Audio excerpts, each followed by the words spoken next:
What's up, guys? It's Anime K here. We are back. I'm finally back after months again. But guys, I want to react to this video about Mushoku Tensei because I think it perfectly explains how I feel about this anime so far. I'm going to give you guys my opinion and we're going to react to it. So guys, like, comment, subscribe, share the video, and let's get into it. And if you like these reaction videos, let me know in the comments below. Oh god. This is going to be my most polarizing video yet. Mushoku Tensei Season 2 Part 2. Jesus, these names are giving me Attack on Titan flashbacks. Just finished airing, and after watching it, honestly, I thought I was going to see World War III on Twitter, but surprisingly not as many people as I thought were raging over, certain events in the story. This is honestly probably because all the people that would have had an outrage over this season have long dropped the show by now. However, let's not act like this new season isn't— You know what, right? I see why people have actually dropped the show. I can understand why. I was so close to dropping it after season 1. I was close as well. I stayed with it, and season 2 is good for the most part, but wow, season 1, I was really close as well to dropping it, so I can understand people dropping the show. Isn't still the most controversial season of anime that has come out this year, because people definitely still pissed. And what's my take on it? It's complicated. Spoiler warning for all of the Mushoku Tensei anime. The first 10 episodes are genuinely great. Following Season 2 Part 1's wholesome ending, we continue into Rudius and Sylphie's married life as they become a truly married couple, and Rudius, finding out that he needs a house to marry Sylphie, comes up with the most brilliant plan. Hey guys, let's first establish one thing. Zillow is for fucking pussies. Yeah, beta males. Realtor.com too. Only true men like us are gonna find a random haunted house in the woods that is known to have already brutally murdered multiple people and make it our own. Wait, what? Genuinely though, Rudius couldn't have picked a more economical option. Bro literally paid pennies for a fucking mansion in the Beverly Hills. They move in, have some time to enjoy each other's company, anyways, then have a very low-key but earnest wedding at their house. The show takes its time to show the interactions between characters and really set in stone the relationships every character has with each other. It's not just Rudius and Sylphie. Elena Lee's, Princess Ariel's, Luke's, Zanoba's, Cliff's, and Nanahoshi's relationships with other characters have major progression and establish themselves as— And that's so true, guys. I'm telling you right now, the character development in this show is actually really good. So I don't know why they do the other 5% of BS. He's going to get into it, so I won't talk about it now, but wow, yeah, he's right. Important people in Rudius' life. My favorite one out of these is definitely finding out that Elena Lee's is a fucking gilf. Soon after though, Nanahoshi has her most important character moment yet.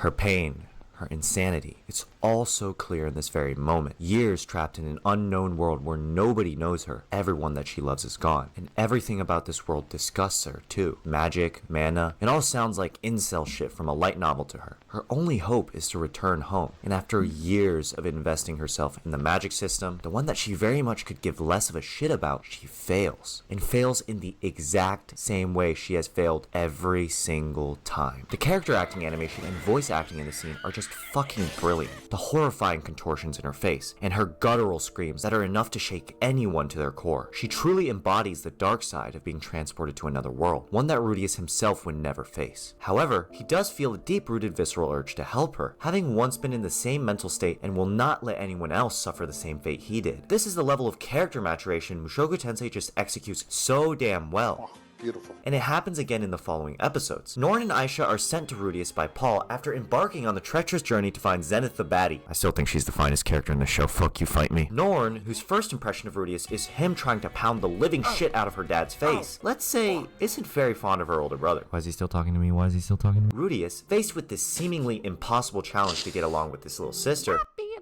has never acted more like a mature adult in the series so far. After taking in the slave girl and having made life-changing strides in his life, you can tell Rudius has grew in so many ways, from the way he interacts with his little sisters. He caters to their needs, makes sure he shows that he loves them and cares about them, tries his best not to offend them, but puts his foot down when he needs to in respectful ways. Norn, however, could not give less of a shit about her brother's efforts. I don't trust people who like little girls. Trying to strike a chord is probably a minor.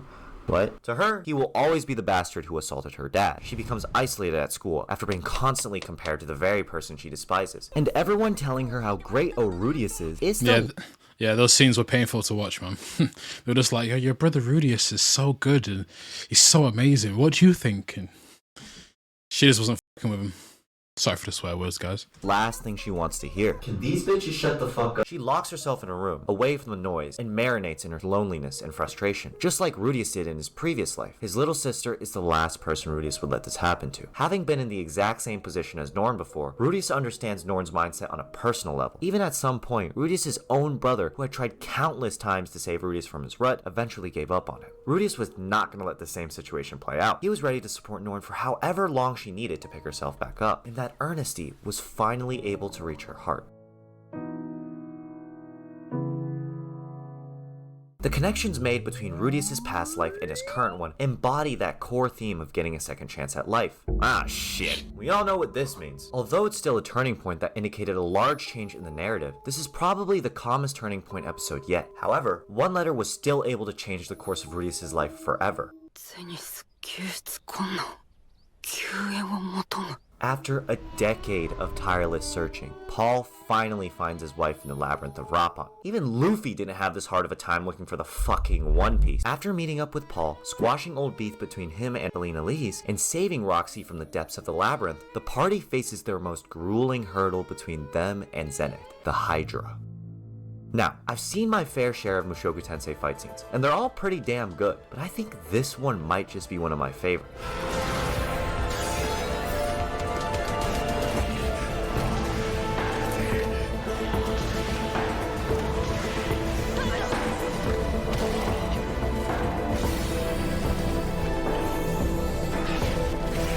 Yeah, you have to admit, the way they were linking up, the swordplay, the way they were fighting together, yeah, you gotta admit this is one of the best fight scenes. But again, like he says, a lot of the fight scenes in this anime are really good and really well animated as well, so.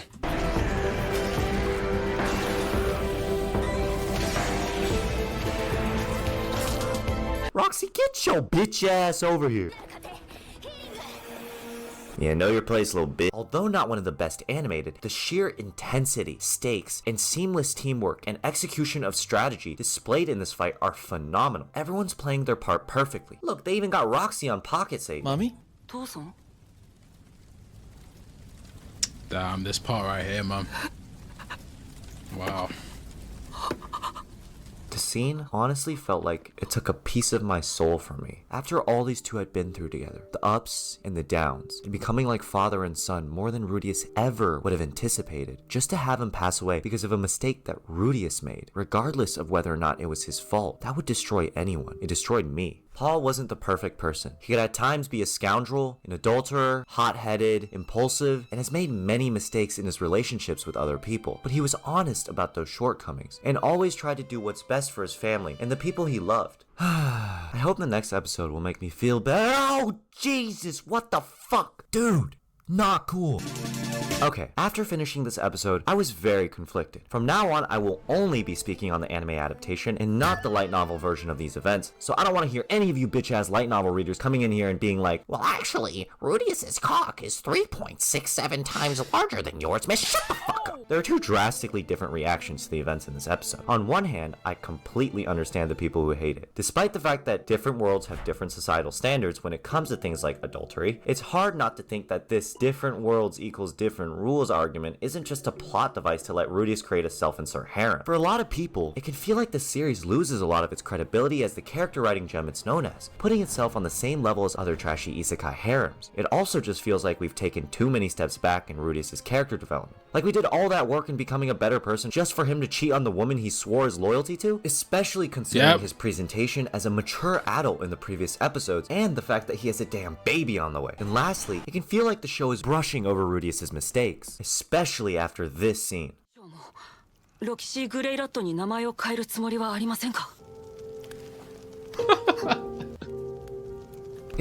Guys, you don't understand the anger the anger I felt watching the scene, because like he says, they went through all that, had all those moments with Rudius, right? Starting his family, he's with Sophie, just for him, when as soon as he meets Roxy, oh yeah, what's up, Roxy? Yeah, you want to be my second wife? It's like, what the? And I get it, like he said before, the whole different rules thing. I mean, there's just no point doing that, because again, people of this world are just going to judge it based on our standards. And again, I feel like if you keep making that argument, how far will that argument go if you've seen certain animes? that have been made. I don't know, but this is just, it just ruins the anime for me, and it's what takes the anime from a 9, potentially 10 out of 10 to like a 7, 6 out of 10. And it's again this whole thing that Isekai do, where the main character has to have about 4 or 5 different women. I feel like the story would have still been good if you just kept him, if you just brought Roxy back, right? Just leave Roxy as a more of a master student type relationship, right?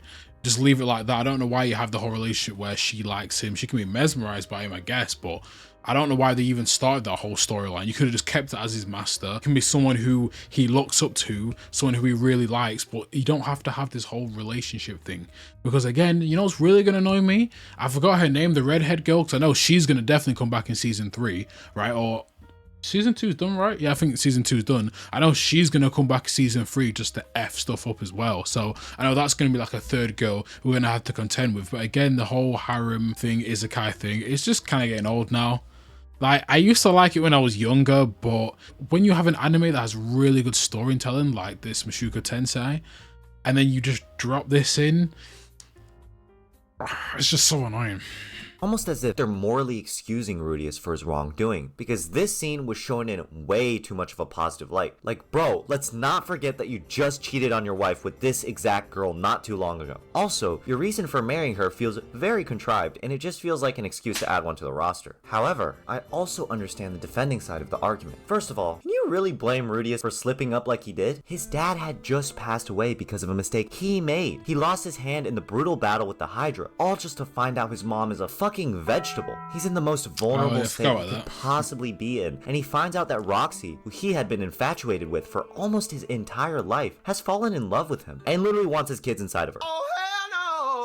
People aren't perfect, and it makes sense that Rudius can make these kinds of mistakes in that kind of mental state. And there are many logical arguments that can be made for Rudius' decision to propose to Roxy. The different worlds equals different societal standards argument, the fact that Sylphie never seemed that opposed to Rudius having other love interests, and marrying Roxy seems like the only real way of keeping everyone happy. Now that I've summarized both sides, here's my take on it. I first want to say that I recognize that the morally questionable writing choices in the show are sometimes necessary for writing impactful characters, and I want to say that actually, the show does everything right up until a certain point in episode 11. Rudius' unfaithfulness under the circumstances that he was in made complete sense to me. The issue is, people are too quick to assume his character development is this clear-cut structure where as soon as he's been shown to have grown in many ways, that automatically it would be impossible and completely out of character for him to perform any type of moral wrongdoing. But that's just not how humans operate. It's like if a former drug user who had been clean for years suddenly relapsed due to some kind of immense stress in their lives. That wouldn't be completely out of character at all. Humans are flawed and will always be susceptible to making mistakes in vulnerable positions. But as soon as people see that Rudius has taken steps backward, they're quick to assume the author has thrown all his character writing out the window, when in actuality, he's trying to make a point that Rudius will never be a perfect person, but someone who actively tries to be a better one, despite his fucked up mistakes. But here's where I have a problem. Why the fuck did we turn the show into a harem? First of all, I'm not the biggest fan of polygamous relationships in shows. Most of the time, they're trashy excuses for the main character to get his dick wet and— Oh, wait. I forgot that anime's name. This one here, wait. This one here, right? I forgot the name. I'm literally watching it now, but I can never pronounce the name, so I'm not going to try to, right? But this, I don't think this anime does that, right? He does have, okay, look, he does have loads of women around him, right? But he makes it clear to the girl that he likes, right? That if you've watched the show, you'll know what I'm talking about, right? But it's basically a girl that he has from high school, right? But then he meets another girl, he falls in love with this girl, right? And then she comes back and she's trying to get with him, and he's basically like, no, I'm not going to get with you. I've got this girl. So kind of like a harem, I guess, because everyone that he travels with are women, but he makes it clear that he only likes one of them, right? So I thought this show does it better. You guys let me know what you think about this show particularly as well in the comments, but I'm really interested to hear you guys' opinion. But I thought this show does a good job of that. Yeah, but trashy excuses for the main character to get his dick wet, and only in rare circumstances does it work. But fine, let's say that Mushoku Tensei is one of those circumstances. It doesn't change the fact that the lead up to this proposal scene just feels wrong. I'm all for Rudius cheating. Let me rephrase that. I'm all for the writing choice of making Rudeus cheat, but it's the aftermath that I have a fucking problem with. Instead of showing Rudeus treating what he did with Roxy as a mistake, the show makes it seem like Rudeus didn't do anything bad at all by stacking a damn proposal scene on top of the mix. The act of cheating on your wife and the act of proposing to someone are completely incongruent in tone, yet the show tries to make these two seem like a natural flow of events. Like, no, these two should not happen within the same episode. I know monogamy isn't the only type of relationship in this world, and I know that it's both possible for polygamy to be written well in fiction, and that Mushoku Tensei will probably do much better than most shows at executing it. But can't you kind of see how, like, the way this episode built towards the proposal scene rubbed people the wrong way? And like I said before, the portrayal of this scene is just too positive, as if we're brushing away the fucked up shit that Rudeus did behind his wife's back. It didn't matter that Sylphie was okay with it, it's the fact that he went back on a promise he made and suffered zero consequences for it, besides Norn yelling at him for a minute or two. I'm still very curious as Exactly. He's literally the only person in the show that really hounds on him about it is his little sister. The same little sister he just tried lecturing, right? And then everyone's just like, oh, Norn, it's fine. Just kind of brush what she says under the carpet, basically. Like, what type of example is that setting to your little... I don't know. I get what you're saying about the writing and stuff like that, but I guess that's what annoyed me so much is maybe the build-up as well. But I don't know, man. I'm not saying characters can't cheat in shows, sure, but again, like you're saying, they're putting it in a positive light. They're making it seem very positive, or at the very least, they're just going, oh yeah, he cheated, now they're getting married. Anyway, let's move on. And his wife's happy, Sophia's happy about it, which I don't know. to where the show will go from here though. I'm not completely turned away from the idea of a polyamorous relationship, even if I would have much preferred if Rudeus didn't have side hosts. I'm still invested in his self-improvement journey, the immersive world building and storytelling, and everything else that makes Mushoku Tensei the show I know and love. This season still had some of my favorite moments in Mushoku Tensei so far. I'm just a little fucking pissed now that I have one more thing to worry about when recommending it to other people.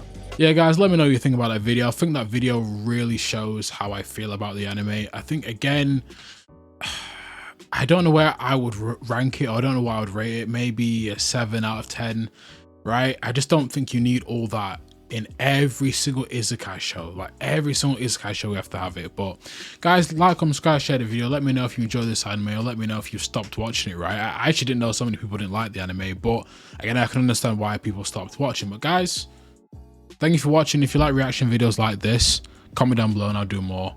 And peace, I'm out.